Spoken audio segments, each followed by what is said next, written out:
I'm a bit hesitant to speak with images of my work around, but I will feel unhappy if I don't show you some images of my work.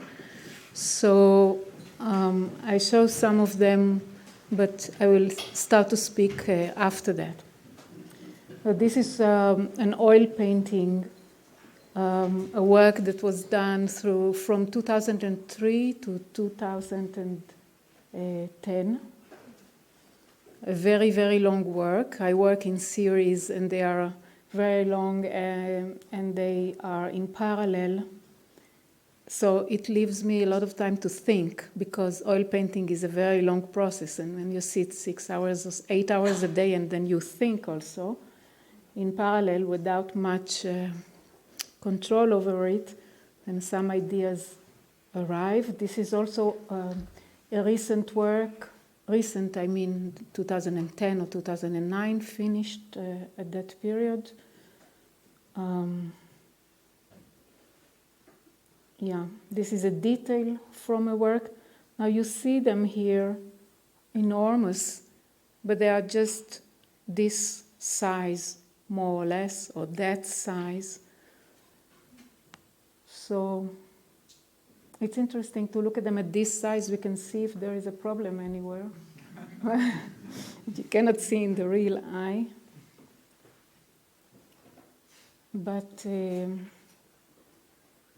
this one is a painting I'm just going to show very soon in Paris. The house of Berthe Morisot is going to be opened as a kind of a public space or half a museum, and it will have an exhibition with some very interesting artists. So now make an imaginative pause, because we are going to see another artist, and we are not going to compare this other artist to contemporary works, but I decided that it was important for me to show you these two images, two paintings of the Virgin of the Oak by Leonardo. I showed these two paintings in 2009, in April 2009, the University of Dublin, to say something which is a bit almost a dangerous thing to say. But I wonder if you will follow me on that. What I was saying, that for me, the painting on the right, which is in the Louvre usually, was done by the artist. It's a real work of art. And the painting on the left, which is in London, in the National Gallery, for me, has the quality of a decoration. It's almost like the image of that painting, but to such an extent that when I look at them, and I look at them in the reality many times, I don't know if you could see that in the pictures, but I invite you to have a good look in books and in the museum. For me, the artist Leonardo, who made this one, would never dream to show such a work. And the artist, or the few artists, we know that usually Leonardo worked with few artists, assistants. This was, at the time, this was quite agreed. But the question is still, when an artist says, well, this is a work of art. So probably he did say that, I don't know. But for me, the artist who did that, or the artists who did that, did not see what the artist who did that saw. And that's the point. Because if we claim, if I or others claim at any point in life that art is important, that art is telling us something about some kind of truth, whatever it is, we don't even know what it is anymore, or if there is any passage from art to other domains, even to ethics or to to politics finally, not a smooth passage, but some kind of jump is possible, then it is important to see, to try to see, that the artist who did that, that's for me Leonardo, had a capacity to see with seeing, to see beyond seeing, to see the way the movement of light shapes over time and shapes, I don't know, the natural shapes, the human shape, the vision, the visuals, everything is done not with only exterior forms and images, but also with some kind of an attention to the way that all kind of vibration and intensities enter things, which is not himself. And you can look at the face, you can look at the mountains, you can look behind the mountains, you see? And then here, it's like a theater decoration, like an image of an image of that one. Now, any moment, any centimeter here that you will take, you will see that there is no consideration to how light is involved in nature. And light is not only the light that we see, but in terms of all kind of energies. Now, so I would say that this is Leonardo, and this is not. I hope I stay alive with this declaration here. I stayed alive after I said that in Dublin, but this was far away from the camera.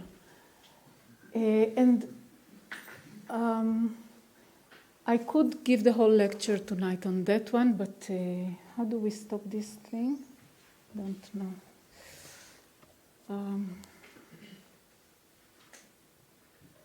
Okay.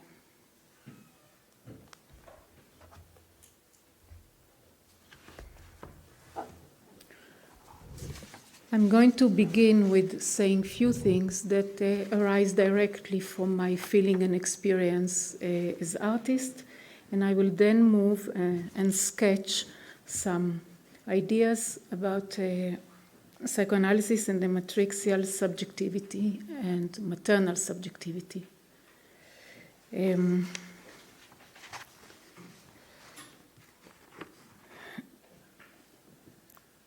Artworking, I see artworking both as an autistic poiesis and as co-poiesis, working with others or with things and working alone. Art viewing, which is also a part of art practicing, I see as co-emergence in implicated critique. We were birthed after a long passage from non-life to life within a body psyche of a female human being, sharing in co-emergence through resonance and via strings. We were border linking and being border linked within feminine, maternal, prematernal, and matrixial eros. This eros, we will try to see the difference between this kind of eros and sexual eros. Sometimes they come together, sometimes they don't come together. During lifetime, during lifetime, moments of resonating transjectivity awakes and are reawakened. And awareness to this passage from non-life to life fluctuates and reappears. I stress the idea of the passage from non-life to life in order to talk about the difference, finally, between this kind of non-life and death. Psychoanalysis recognizes the instinct or the drive of life and the drive of death. And it seems to me that if we differentiate between the drive to death and a certain aspiration to the non-life and its passage into life, we will be able to discern certain particular human suffering that otherwise is amalgamated into the idea of a desire to die. We are going to look at that through two artists who succeeded their idea to die, which are poets Alejandra Pizarnik and the poet Sylvia Plath. And I hope to be able to show you that perhaps what they were looking for and striving at was to embody not death, but to embody a non-life in its passage to life. That they were looking to embody some enigma that has to do with femininity and with maternal subjectivity.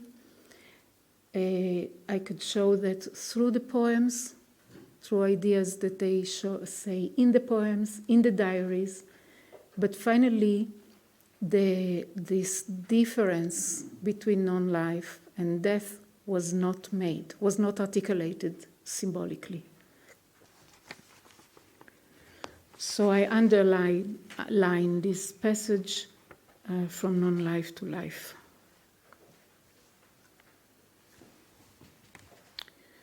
A subject aware of trans-subjectivity, a possible move from aesthetic to ethics begins here. Spiral movement from art into culture, and again from art into culture, art as the point of birth within a pregnant space-time of co-emergence in what we can call feel thinking, see knowing, feel knowing with ideas, feel knowing with materials and with others. In different uncanny arousals, not only uncanny anxiety, we co-respond to others and to objects in a fluctuation between becoming transject, becoming transsubject, and becoming a subject that has access to the thingness of things and to the dignity of others. I think that this is one of the points of the painters, the artists that I feel attached to. And when I talk about transjectivity and transsubjectivity, I talk about subjective instances that are connected, but in this connectedness, we don't turn the other into us, or we don't turn the other into object, or we don't turn the objects into our only object for only our use. Now, how does that take place? The aesthetical that I'm going to refer to soon is proto-ethical.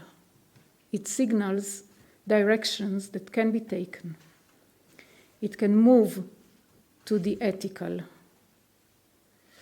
A passage to the ethical implies the passage from such transjectivity to a subject. So the subject is not an idea that I would like to renounce upon, because this, in that passage from trans-subject to subject, this is precisely where this freedom fissure, we can call it, occurs where some kind of ethical decision can be taken. Beauty is not only on the trembling schism between life and death, as Lacan in his seminar on ethics claims, with the Antigone famous essay, but also on the trembling passage from non-life to life, which can occur in fantasy again and again. Blindness to the difference between non-life and death made the desires concerning non-life turn into desires for death. The foreclosure of the feminine matrixiality puts in danger then the subject, who is finding himself in self-fragilization, languishing for border linking in this erotic way. Fascinance is the name I called a moment of aesthetic reattunement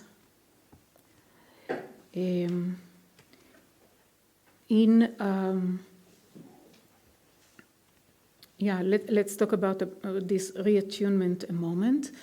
It's reattunement in certain affective attitudes or certain affective modes. The affective modes that are concerned by the art working and they are concerned by the question of the passage from non-life to life and the archaic early moments of life are the affects of wonder, anxiety, concern, compassion, reverential respect, as well as revolt and abjection. A special attention was given in psychoanalysis to the affects of anxiety, to those of abjection as well, and the primordiality of the affects of compassion and the affect of awe were somehow forecluded. So, in a sense, we live today in the Western society and in the actual situation of psychoanalysis in a state where we believe that any revelation of compassion is reactive. And so there is a certain hurry to go over and beyond it to discover what really hides behind it. And probably behind it is anger or anxiety or whatever. Now, I would say that both art and analysis showed me that compassion and awe and a kind of a primordial reverential respect are just as archaic as anxiety, and they function like anxiety as signals that something happens around us, that something happens inside us or outside us, something happens in the world, and that we are connected to it. When these affects are interwoven with capacity for fascinance, this kind of wandering that continues, a continual state of wandering, we can talk about aesthetical, proto-ethical accesses to the non-I, the other, and the cosmos. Art in itself already now as a transject or a new transject aspires to the human. It's a bit funny to talk like this. We usually talk about the desire of the human. But I'm sure that artworks functions as transjects and they aspire towards the human. When a transject languishes for the human, in which it will be sensed, perceived, compassioned, or transcensed, it is already in itself also a proto-ethical potentiality. The artistic process, object and transjects, opens this freedom fissure as well.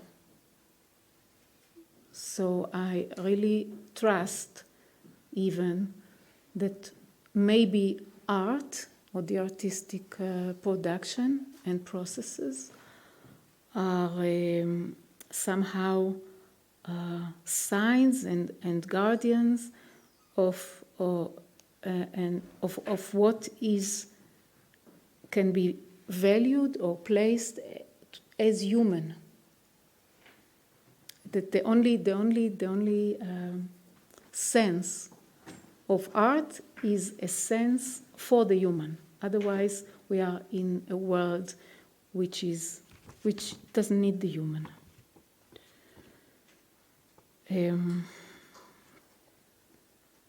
The passage from proto-ethicality to ethics, a passage from transjectivity to the subject, informed by it, opens again this freedom fissure on another dimension.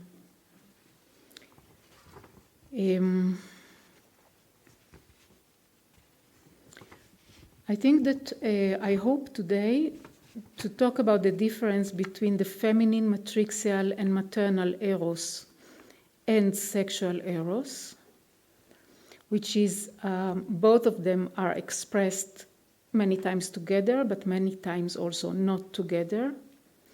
And with the matrixial maternal eros, we can talk about love in wonder and about communicating.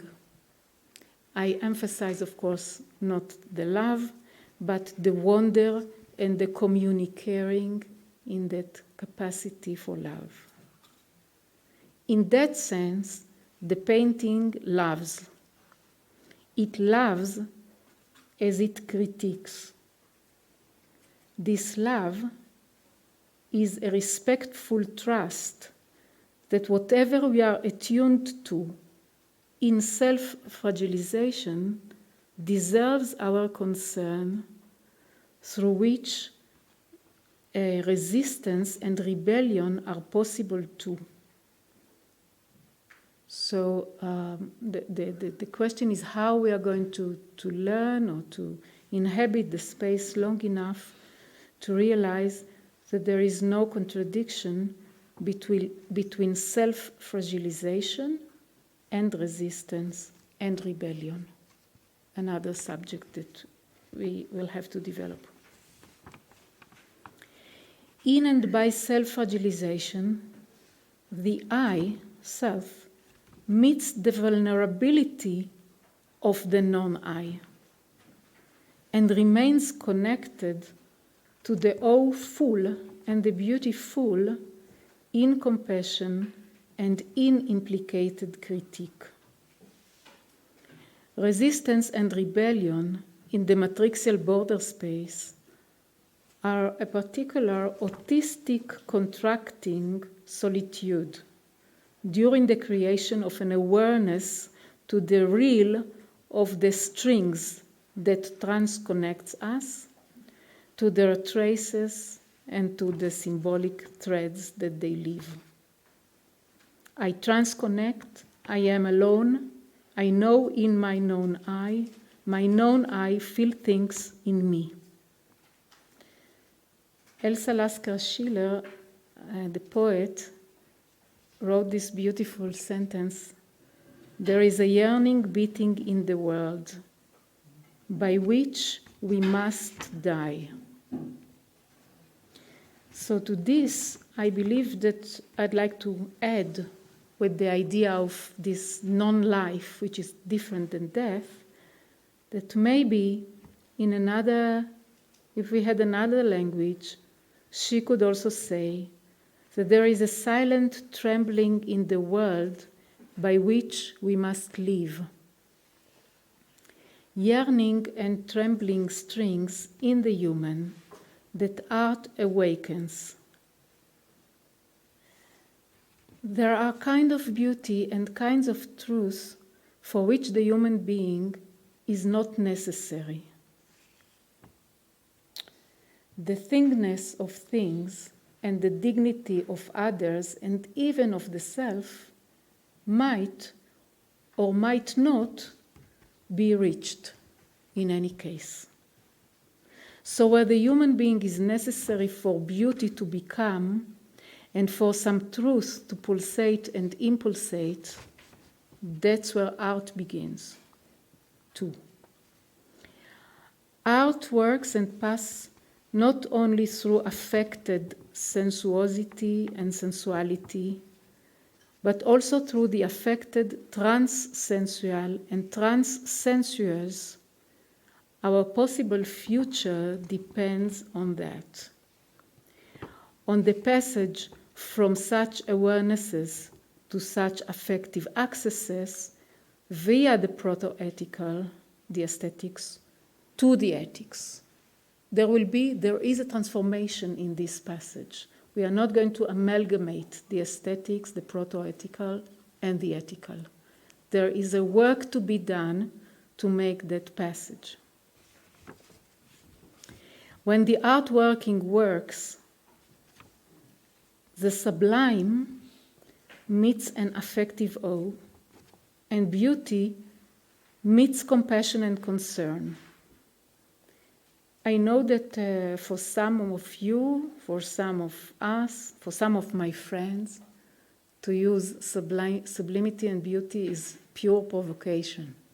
Either it will class me in something completely 18th and 19th century, or I'm inviting you to rethink what is the meaning of sublime and what is the meaning of beauty. We saw with these two paintings that on two of them we could say that maybe they are beautiful, right? The women represented in the painting, the Virgin of the Rock on the left, are very beautiful, and Jesus, very beautiful. But this is not beauty. The beauty for me resides in the painting on the right, where as a result of a certain truth connection to that which is beyond the image, something which is beautiful comes. Now the sublime is also maybe should not frighten us so much, because the meaning of that is that we can access something which arises some kind of anxiety, because we recognize that it can engulf us and ruin us and is bigger than us. But we have enough capacity through this access of respect, or through this access of primary reverential or even shock, if you want, we have this possibility to still stay connected.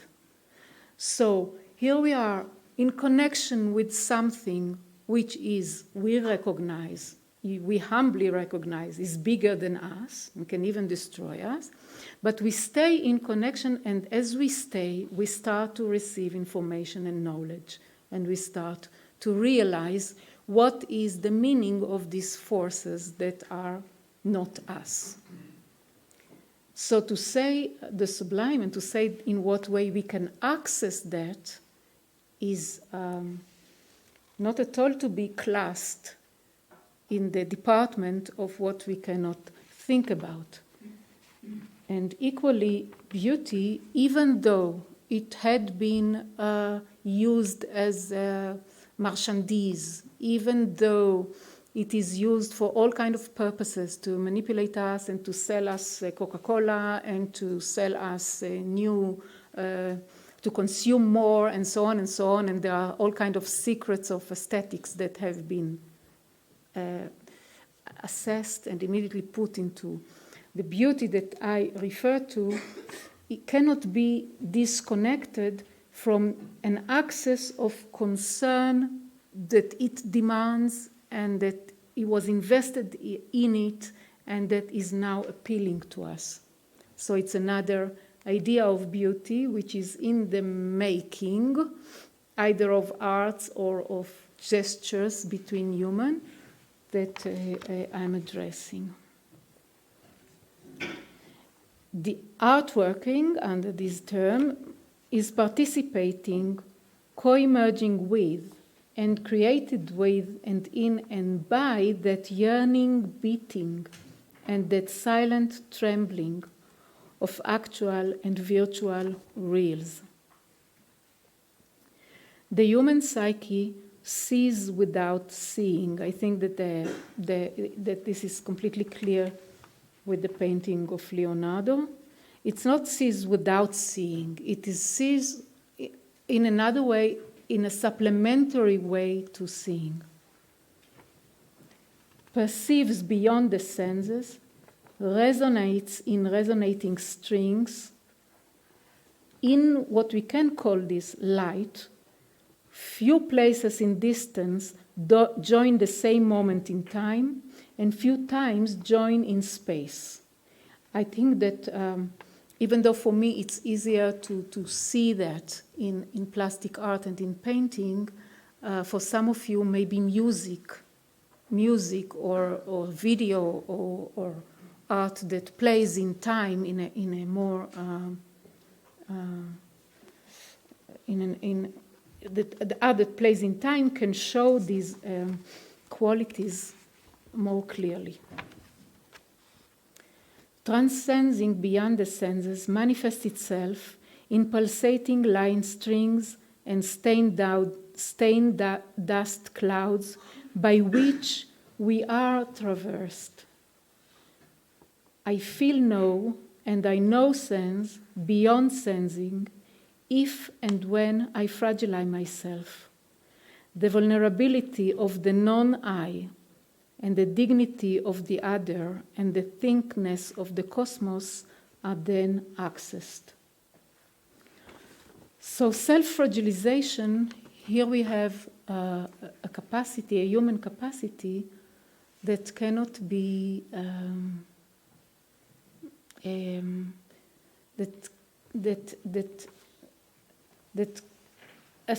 cannot be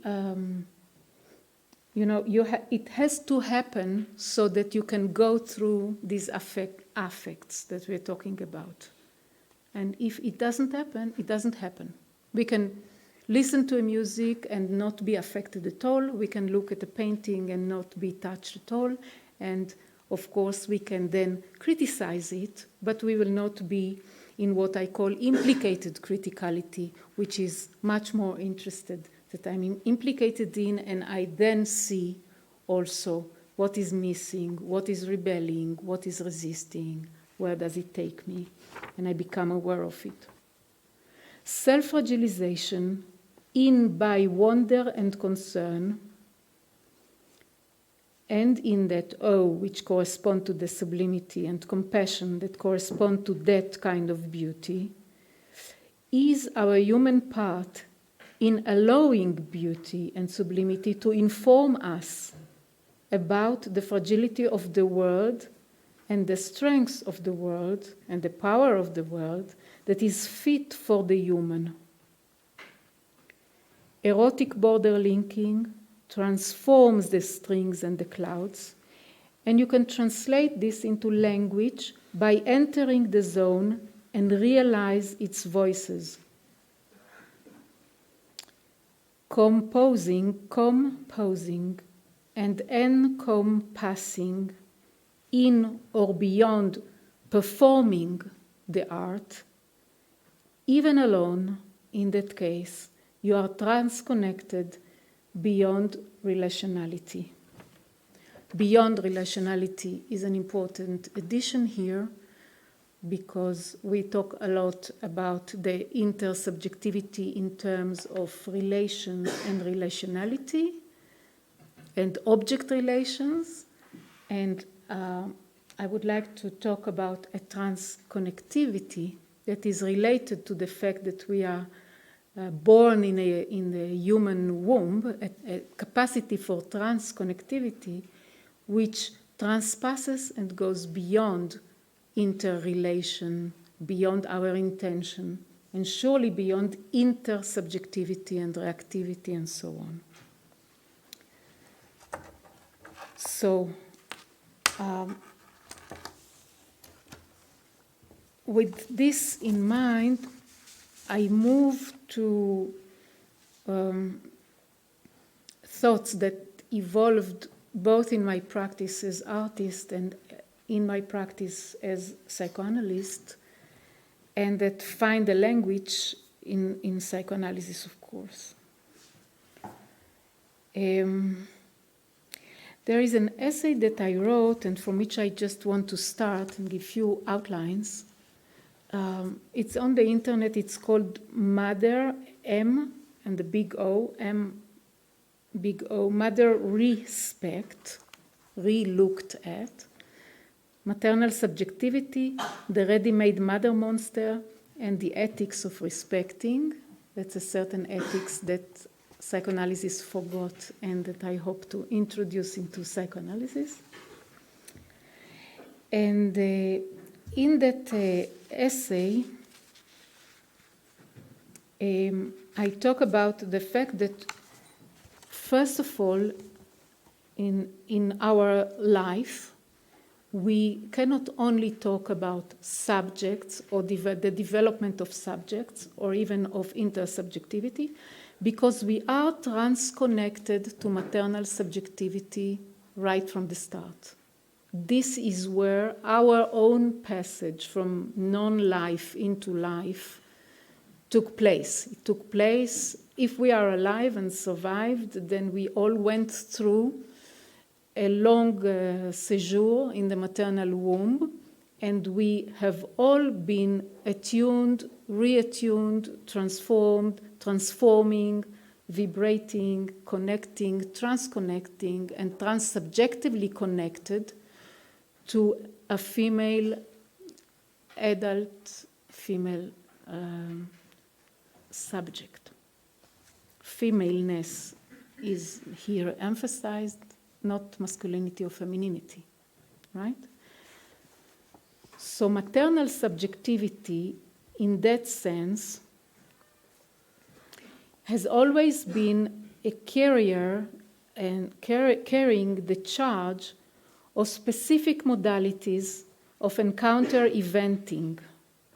The maternal subjectivity work inside the subject by kind of what we can call inspiration, because this is precisely a direct inspiration when we have to think about the fact that there is in our human capacity the possibility to transconnect to another psyche and mind for such a long time, reattune with one another, and then it is illogical to think that this is something that we have lost. We have not lost it, we are ignoring it and forcluding it, and we don't look at it. But this capacity to transconnect affectively through affects and to share phantasmatic traces is there in that human shape modes that we are from the beginning. And there is a specificity here. We have been in a unique encounter event. For me, an encounter event is not something that is once and for all, but it is an encounter event is something that takes time and is in time. This kind of reattunement and the possibility to share traces is in time, it takes time. It is not general, it is not a Jungian unconscious. It is between 1 and 2, 2 and 3, 1 and 1, between the few. It is in principle concerning few of us that can be affectively connected. Then the point here is to talk about the fact that if we describe the mechanism by which we become more and more psychologically developed as mechanisms of separation and cuts and castration and so on, this does not fit the sphere, this trans-subjective sphere, which I called matrixial. Because in the matrixial sphere, the difference and the differentiation happens in conjunction. It is in jointness that we separate. It is in, we can become different in the space of jointness. So the model of separation and split, which overwhelmed us, is just a model. And I hope that we can relativize that model and realize that we might lose on a whole human dimension if we see separation, me and the strangers and all these structures as the only viable one. We are endlessly transconnecting. I and non-I are transconnected. We are transconnecting with strangers, and the stranger could be as transconnected to me as somebody who is very intimately close to me. Now, the reason why this is this kind of a pregnancy vulnerability is important, because it is in this kind of differentiation in jointness that traces of trauma and phantasmatic traces are inscribed in our psyche, in our unconscious. So there is the capacity in the human that traces of your trauma will be inscribed in me, and traces of my fantasies will be inscribed in you. There is even that possibility that whatever shocks me to an extent that overwhelms me, and I cannot even contain my own traces, some other will collect them for me. I think that you could easily see how we can take this I and non-I matrixial conjunction to rethinking politics, to rethinking the way I and non-I are to be negotiated, not through full identities of nations and whatever it is that makes the imaginary of full identity, but whatever it is that can allow this freedom of traces that can circulate. All this has to do with the matrixial maternal eros. And one of the way that I think psychoanalysis have to change is in the direction of precisely respecting and being compassionate to the object of the subject, to the non-I of the I. There is the idea that it is enough when somebody suffers, that it is enough to be with empathy to its suffering so that something better will happen. But many times when we are in empathy to the suffering of one person in front of us, we might create a situation by which we will not respect or we will not remain in compassion to his or her non-I's, be it a mother, a father, a neighbor, a friend, a husband, whatever, so that there is a coalition between the therapist and the subject, and we feel good in that coalition. But in fact, we are creating splits in the matrixial web. So what is hurt at that moment, I mean, the patient might feel very well at that moment and then depressed later, because what is hurt is the capacity of the patient himself to continue to be nourished by its own primordial respect and its own primordial compassion. So, and that's why I brought the concept of empathy within compassion versus empathy without compassion, and I consider empathy to the patient without compassion to its surrounding, to the object that he brings about, in love or in hate, doesn't matter, without compassion to them, as malignant. because it creates cuts, and it basically creates cuts in a very, very archaic system of connectivity and transmissivity. Another notion that was important before we move to the Demeter and the Persephone is the notion of three. You can read on that in that essay. The three primal mother fantasies. There are fantasies that occur again and again and again and again in every analysis that you could read on, every case history that you will read. We will find out that there is the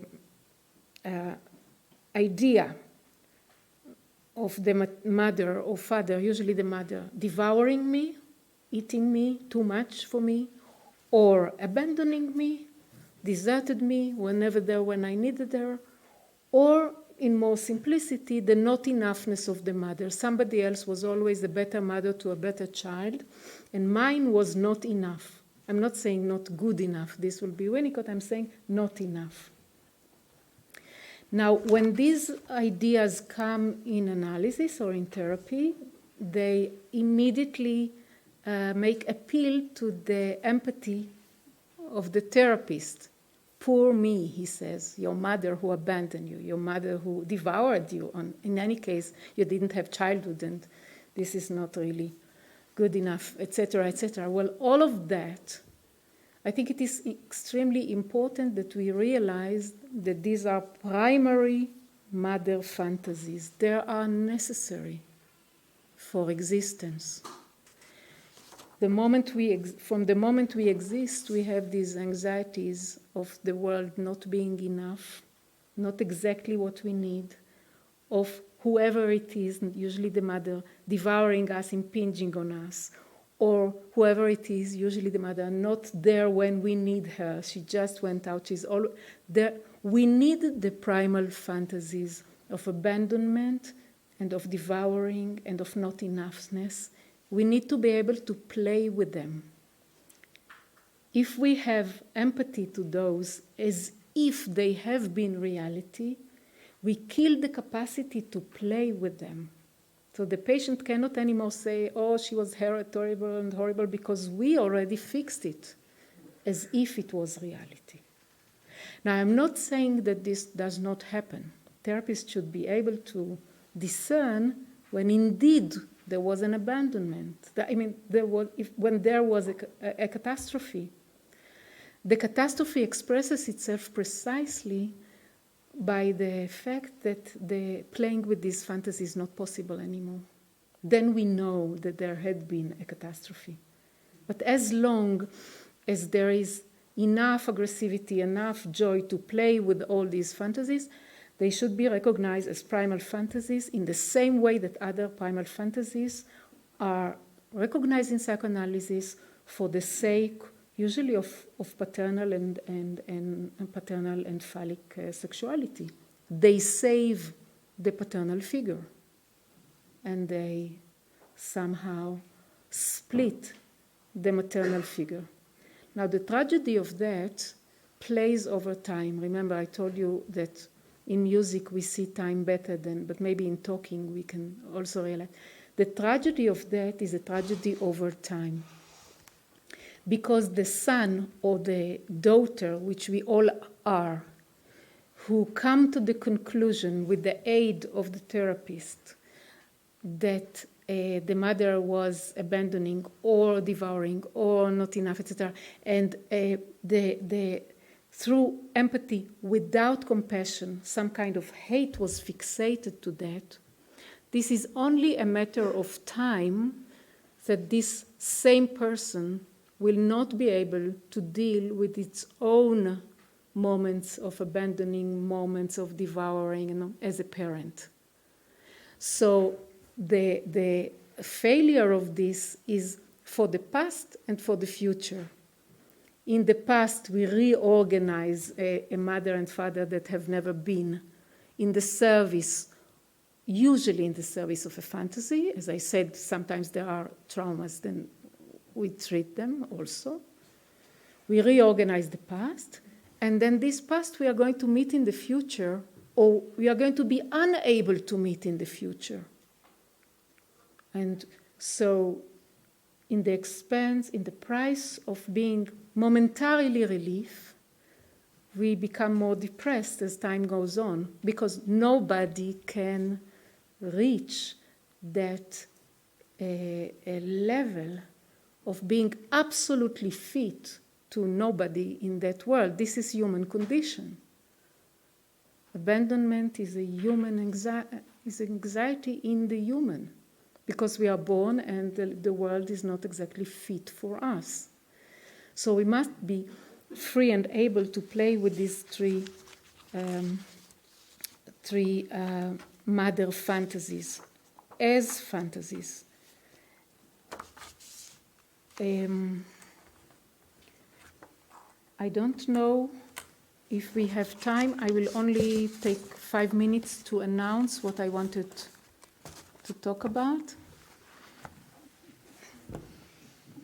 No, we already did 2/3 of it, don't worry. But I was hoping to give you more of poetry and to show you through the poetry of Alejandra Pizarnik, at least, or Sylvia Plath, how they are tragically dealing with these non-soluble fantasies.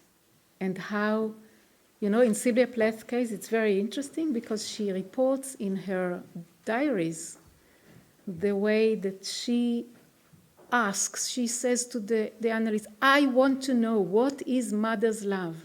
I insist, you must tell me what is, and so on.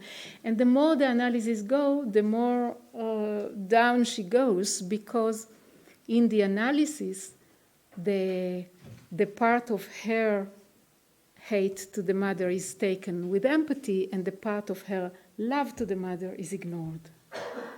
So this is empathy for us. Empathy without compassion doesn't see the whole picture. And there is this, it is going to come soon as an essay, the Demeter Persephone complex, where I will treat in detail Sylvia Plath and Alejandra Pizarnik. And in that, I will give detailed analysis of how, in fact, what Sylvia Plath is looking for is making some kind of a peaceful pact with the mother's love. And how, in her own process of analysis, on the one hand, there is this kind of leading towards, it is completely okay to be aggressive towards whoever you want. The question is not the aggressivity of the patient. It comes and goes. The question is what would be the empathy within compassion of the therapist will keep the whole system under care and concern. And then one day she will hate her mother, the other day she would love her mother, and we will see. But what happens is that when she becomes a mother, it is the mother figure that she cannot tolerate anymore is herself. And when she imagines, there is all this poetry about this moon, the mother moon, the crone, the terrible Medusa. But if we again take the daughter mother on the axis of time, then this was her imaginary of the past, and this is her projection of a future. What is she to be waiting for to become that horrible crone, moon, and Medusa, right? So this plays on the axis of time. That's why it needs our careful attention. And I'm proposing for the psychoanalysis the Demeter and Persephone complex alongside the Oedipus complex and other complexes. In any case, we relativize them so that we will be able, the function of the complex is to open up all the possibilities of play, and the son, father, daughter, mother, same-sex difference is the most important in that case. How we negotiate, I'm going to be or not to be father, I'm going to be or not to be mother, in any case, I'm going to grow old.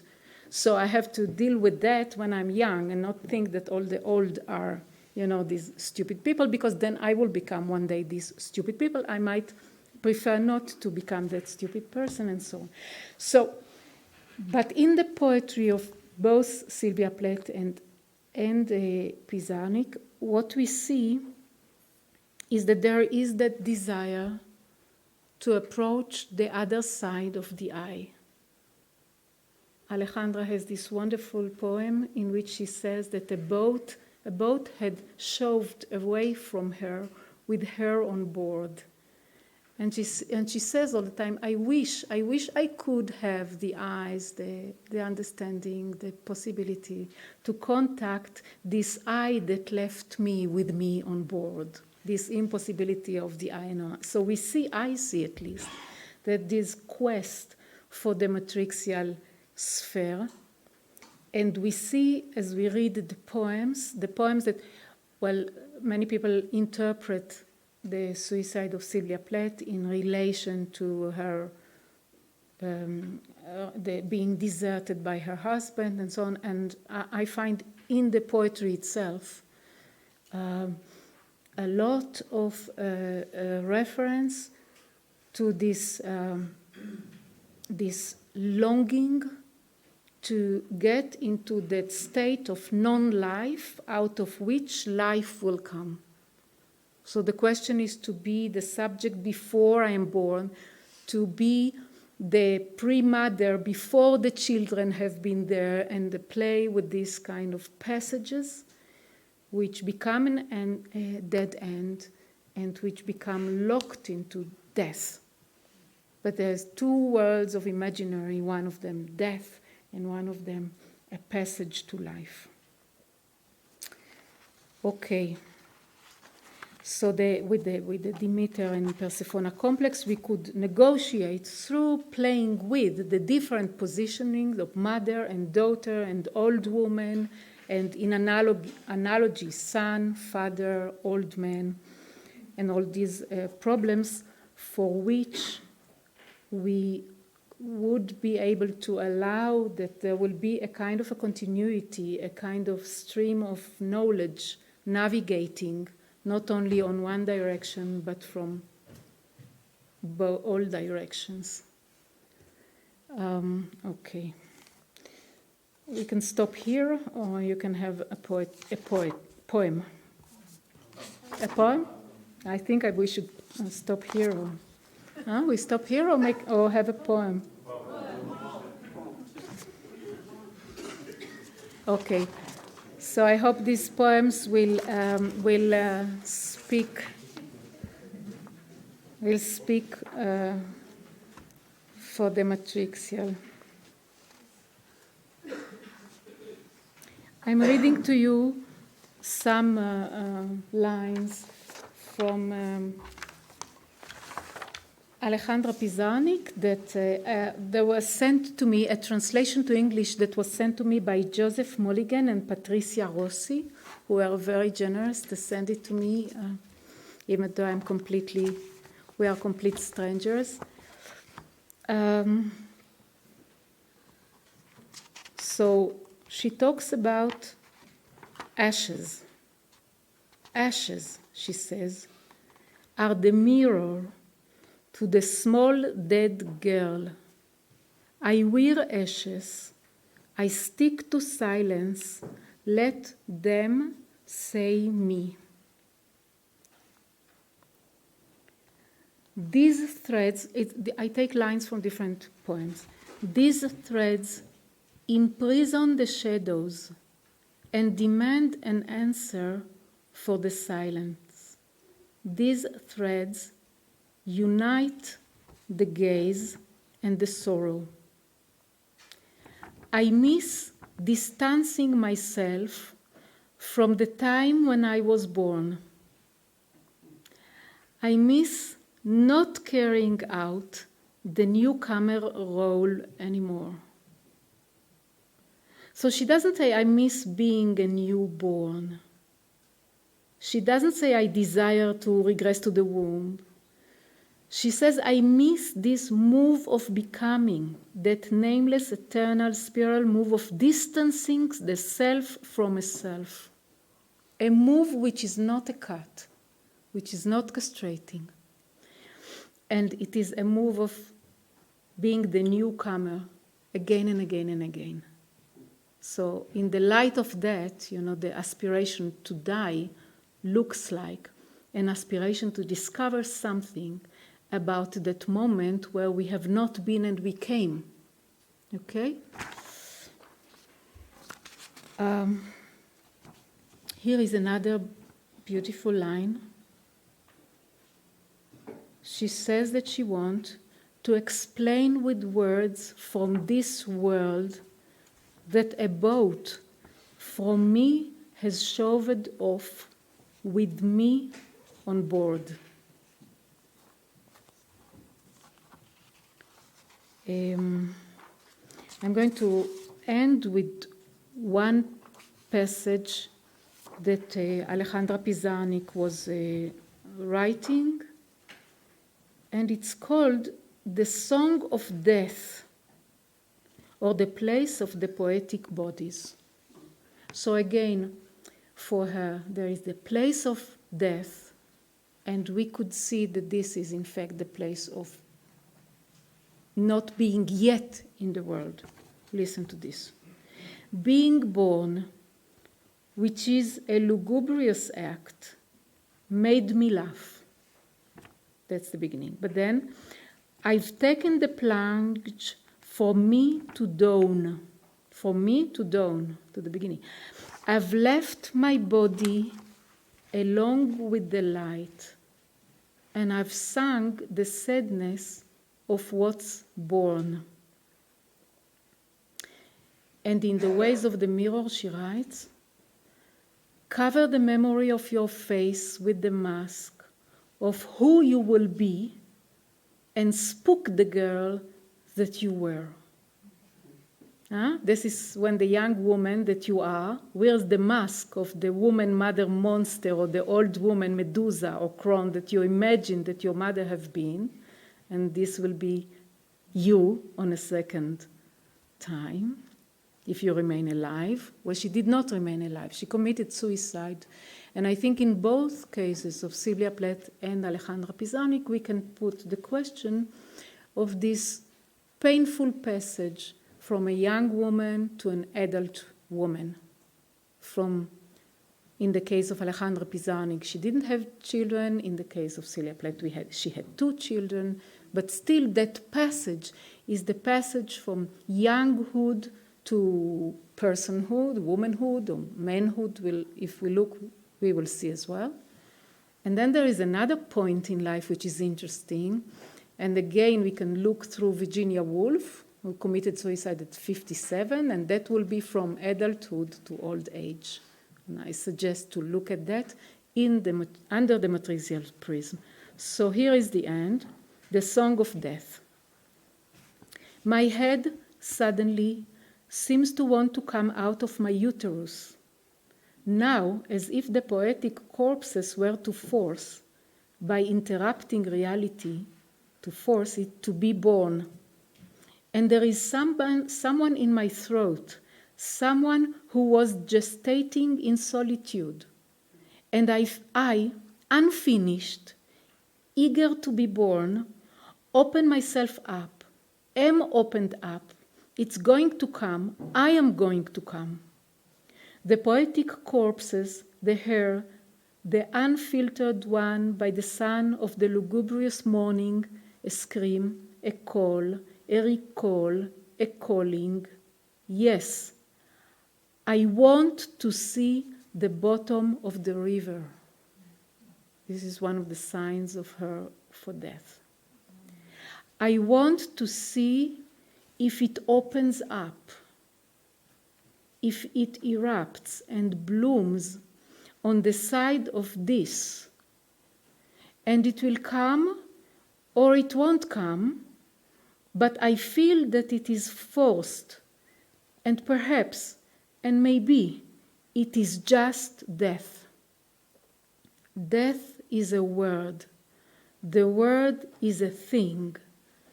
Death is a thing. It is a poetic corpse that breathes life into my birthplace. Never like this will you manage to encircle it. Speak, but about the scene of ashes. Speak, but from the bottom of the river where singing death is. Thank you very much.